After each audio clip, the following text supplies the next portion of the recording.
Trump telah menggagalkan cubaan Iran untuk memaksa perjanjian lemah ke atas Amerika Syarikat selepas syak wasangka mengenai peluru berpandu China di sebalik kejatuhan jet pejuang F-15A menimbulkan persoalan yang lebih besar dalam krisis itu. Teheran sedang berunding untuk keamanan atau sekedar membeli masa dengan bantuan Beijing? Pada hari Isnin, 1 Jun Rumah Putih berada di tengah-tengah satu keputusan yang sukar.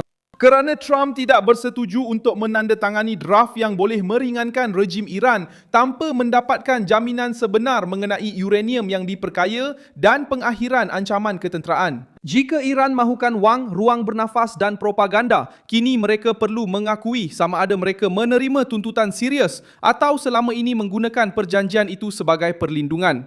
Apa yang China berikan? Kenapa Iran begitu terdesak untuk mendapatkan kelegaan? Bagaimana Trump berjaya mengubah keadaan? Saya akan ceritakan semuanya kepada anda sebentar lagi. Jika anda suka kandungan yang terus terang dan tidak berbelit-belit seperti ini, pertimbangkan untuk melanggan. Kerana di sini ada video seperti ini setiap hari. Rundingan menjadi tegang selepas utusan Amerika meletakkan satu cadangan persefahaman dengan Iran di atas meja. Tetapi Trump meminta beberapa perubahan. Axios melaporkan bahawa beliau mengarahkan supaya diperketatkan syarat mengenai stok uranium yang diperkaya, had pengayaan pada masa depan dan pembukaan semula Selat Hormuz. Inilah bahagian yang mematahkan keinginan Iran untuk tergesa-gesa. Rejim itu mahukan satu pintu terbuka untuk bernafas. Trump telah mengunci pintu itu sebelum menyerahkan sebarang kunci. Iran keluar dari perang dalam keadaan cedera, ditekan oleh sekatan, infrastruktur yang terjejas, ketegangan dalaman dan ketakutan terhadap pemberontakan sosial. Rejim itu tidak mahu menyerah dalam isu nuklear. Ia hanya mahukan rehat, ia mahukan masa, ia mahukan wang beredar. Ia mahu kembali ke dalam permainan tanpa meninggalkan alat yang membuat Timur Tengah berjaga-jaga. Trump menyedari perbezaan ini. Satu perkara ialah berunding untuk menghalang bom nuklear. Satu lagi ialah menerima gencatan senjata yang membenarkan pihak lawan menyusun semula kekuatan. Sebab itu dia tidak menganggap draft itu sebagai anugerah keamanan. Dia menganggapnya sebagai ujian keikhlasan.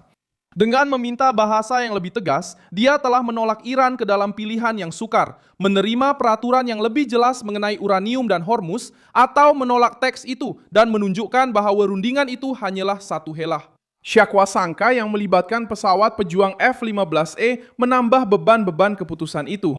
Laporan yang memetik NBC News mengatakan bahawa pesawat pejuang Amerika yang ditembak jatuh di barat daya Iran pada bulan April mungkin telah terkena sistem pertahanan udara mudah alih buatan China. Terdapat juga laporan bahawa Beijing mungkin telah membekalkan radar jarak jauh yang mampu membantu Tehran mengesan pesawat yang sukar dikesan. Ia masih dianggap sebagai maklumat risikan, tetapi impak politiknya sudah sangat besar. Insiden ini bukan lagi sekadar konfrontasi antara Amerika Syarikat dan Iran. Ia kini mendedahkan bayang-bayang China di sebalik keupayaan Iran. Perkara ini mengubah krisis terhadap Teheran. Rejim itu cuba menunjukkan kekuatan sendiri, tetapi syak wasangka menunjukkan kebergantungan. Jika peluru berpandu itu buatan China, Iran tidak menembak jatuh pesawat Amerika itu sendirian. Iran menggunakan peralatan asing dalam peperangan serantau ini. Ini memberi Trump lebih banyak alasan untuk bertindak lebih tegas kerana meja rundingan kini tidak lagi melibatkan janji Iran sahaja. Ia melibatkan kemungkinan Beijing memburukkan lagi konflik, menguji peralatan terhadap Amerika Syarikat dan memerhati reaksi Amerika tanpa menghantar askar China ke medan perang. Semakin banyak Washington perlu mengalihkan perhatian, peluru, pertahanan udara dan kapal ke Timur Tengah, semakin banyak tekanan muncul di kawasan lain seperti Taiwan, Jepun, Ukraina dan Israel.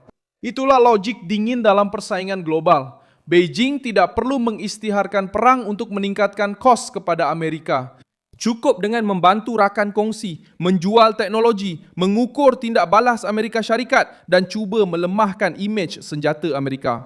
Trump memahami bahawa menandatangani perjanjian yang lemah dalam situasi ini akan menukar serangan menjadi ganjaran. Tekanan ekonomi menerangkan mengapa Iran begitu tergesa-gesa. Rejim itu tahu bahawa perang sangat mahal, rakyat merasai beban itu dan propaganda tidak mengisi pasar, tidak menstabilkan mata wang dan tidak membina semula pangkalan yang telah musnah. Disitulah Trump menekan dia tidak perlu tergesa-gesa mendapatkan perjanjian dengan apa jua harga. Yang perlukan ruang bernafas ialah Iran, yang perlu menjual kemenangan dalaman adalah rejim itu. Yang memerlukan wang baru ialah Teheran. Serangan terbaru terhadap kemudahan tentera Iran dan tindak balas rejim dengan peluru berpandu juga menunjukkan bahawa rundingan berlaku ketika senjata masih panas. Trump kata Iran sangat mahu membuat perjanjian tetapi pada masa yang sama mengekalkan tekanan. Gabungan ini adalah tipikal strateginya, berbincang tanpa melepaskan kelebihan. Rumah Putih tidak menawarkan cek kosong.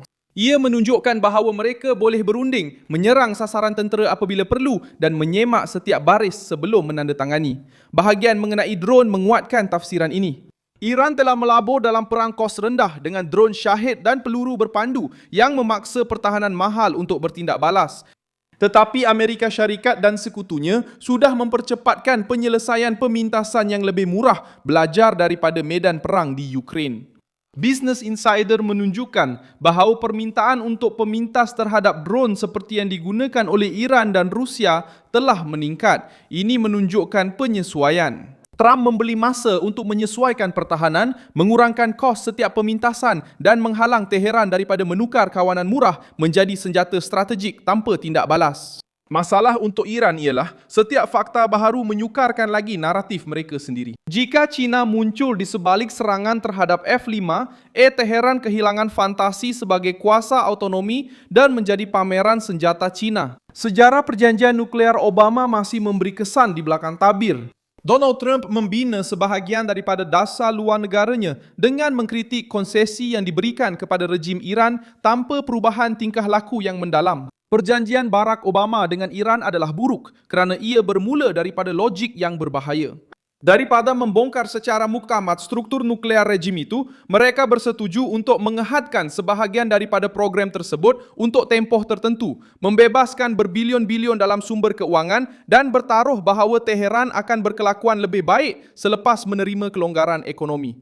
Perjanjian nuklear tahun 2015 tidak menghapuskan pengetahuan nuklear Iran, tidak memusnahkan keseluruhan peralatan pengayaan dan tidak menangani isu peluru berpandu balistik dengan secukupnya. Dan ia juga meninggalkan klauza yang mempunyai tarikh luput, membenarkan sekatan-sekatan penting tamat selepas satu tempoh masa. Selain itu, dalam tempoh yang sama, kerajaan Obama juga membuat penyelesaian kewangan dengan Iran melibatkan $1.7 bilion. Berkaitan dengan pertikaian lama mengenai penjualan senjata sebelum revolusi Islam yang kemudiannya menjadi simbol politik pemberian konsesi kepada rejim yang bermusuhan. Bagi pandangan Trump, kesilapannya mudah. Obama memberi ruang untuk bernafas, wang dan legitimasi antarabangsa kepada Iran tanpa memaksa perubahan tingkah laku yang sebenar. Rejim itu terus membiayai sekutu bersenjata, menekan Israel, mengancam laluan strategik dan mengekalkan cita-cita nuklear sebagai alat ugutan. Itulah sebabnya Trump memutuskan untuk meninggalkan model itu pada tahun 2018. Dia melihat perjanjian itu sebagai jeda yang dibeli oleh Barat, bukan sebagai satu penyelesaian. Secara praktikal, Iran mendapat masa untuk bernafas di dalam negeri, berunding di luar negara dan mengekalkan ancaman itu terus wujud. Sebab itu, Rumah Putih tahu bahawa apa-apa persetujuan sekarang perlu kelihatan berbeza, lebih tegas, lebih boleh disahkan dan lebih menguntungkan untuk Amerika Syarikat. Golongan kiri mahu menggambarkan semakan klausa sebagai sikap teragak-agak. Penyokong Trump melihat perkara lain. Beliau sedang menghalang kesilapan lama daripada kembali dengan wajah baharu. Kecurigaan terhadap peluru berpandu China telah menghilangkan sebarang unsur polos dalam rundingan itu, klausa.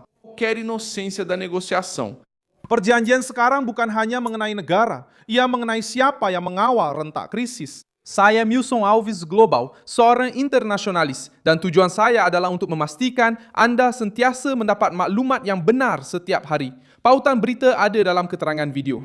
Sila tekan butang suka pada video ini, langgan saluran dan di akhir nanti, lihatlah komen-komen supaya anda lebih terlibat dengan komuniti Milson Alves Global.